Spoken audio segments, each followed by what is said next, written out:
High বন্ধুরা, আজকে আমরা বানাবো হচ্ছে পাস্তা। তার জন্য আমরা ইন্ডাকশানে ভালো করে জলটা গরম করে নিচ্ছি। যেহেতু আমাদের গ্যাস নেই, গ্যাস চলে গেছে, উনুনও নেই বাড়িতে, ওই জন্য আমরা ইন্ডাকশানে করি। তো এই যে আমরা এই পাস্তাটা নিয়ে নিয়েছি, আর এটা একটু জলটা গরম হয়ে এসে গেছে, তাই আমরা পাস্তাটা পুরো ঢেলে দিলাম।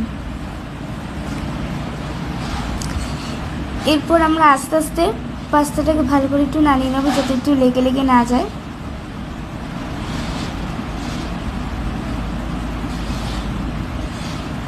পাস্তাটা সিদ্ধ হলে আমরা বুঝতে পারবো এই যে আস্তে আস্তে সিদ্ধ হচ্ছে। আমি ভালো করে দিয়ে দিলাম। এরপর দেখো জলটা ফুটে গেছে, আর এখানে সিদ্ধ প্রায় হয়ে গেছে। চলো তোমাদের তাহলেও আরেকবার দেখিয়ে নিই যে কেমন সিদ্ধ হয়েছে।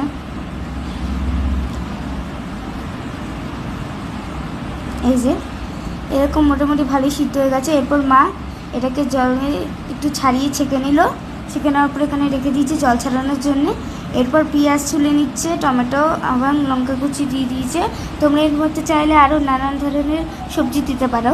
এরপর আমরা এখানে তেলে দিলাম তেলটা গরম হওয়ার সাথে সাথেই সব দিয়ে দিল, পেঁয়াজ কুচি, লঙ্কা কুচি, টমেটো কুচি সব দিয়ে ভালো করে বেরেস্তার মতো নাড়িয়ে নিচ্ছে। এটাকে বেরেস্তা করে নিতে হবে।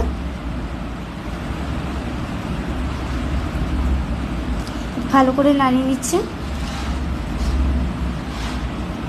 পেঁয়াজটা পাশাপাশি তোমরা চাইলে ডিম দিতেও পারো, কিন্তু আমরা এখানে ডিম দিইনি। তোমরা চাইলে ডিম দিতে পারো এবং সবজিও দিতে পারো। এরপরে বেরেস্তার মতো হয়ে গেছিলো। তারপরে মা ঢেলে দিয়েছে পাস্তাগুলো। এবার ভালো করে চাড়িয়ে নিচ্ছে, যাতে লেগে যাচ্ছে আমাদের, তাই এটাকে যেন না লেগে যায় সেই জন্যই আমরা ভালোভাবে নাড়িয়ে নিচ্ছি। ভালো করে নাড়িয়ে নেওয়ার পর মা এখানে দিয়ে দিলে একটু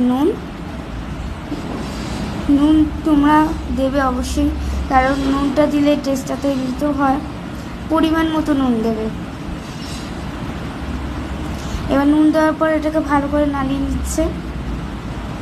নাড়িয়ে নেওয়ার পর আর একটু দিয়ে দিলে লঙ্কার গুঁড়ো দেওয়ার কারণ হচ্ছে লঙ্কার গুঁড়ো দিলে কালারটা হেভি আসছে, তার জন্য মা লঙ্কার গুঁড়ো দিয়েছে। আর এখানে দিয়ে দিয়েছে সসটা দিলে টেস্টটা ভালো লাগে, তাই জন্য মা সস দিয়ে দিয়েছে। আর এগুলো সব নাড়িয়ে নিচ্ছে আস্তে আস্তে।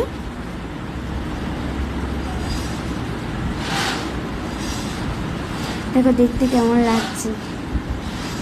এবার আর একটু দিয়ে দিল নুন, কারণ আমাদের নুনটা একটু কম হয়ে গেছিলো। তারপরে এখানে এখন দিয়ে দিচ্ছে চিকেন মশলা। এখানে তোমরা অন্য কোনো মশলাও দিতে পারো, আলুর মশলা, চিকেন মশলা, নানা রকম মশলা দিতে পারো। এইভাবে ভালো করে নাড়িয়ে নিল। আর এই যে আমাদের রেডি ঘরে বানানো পাস্তা। এই পাস্তাটা দেখতে যতটা সুন্দর হয়েছে, খেতেও ততটাই সুন্দর হয়েছে। পারলে সাবস্ক্রাইব করতে ভুলো না। টাটা।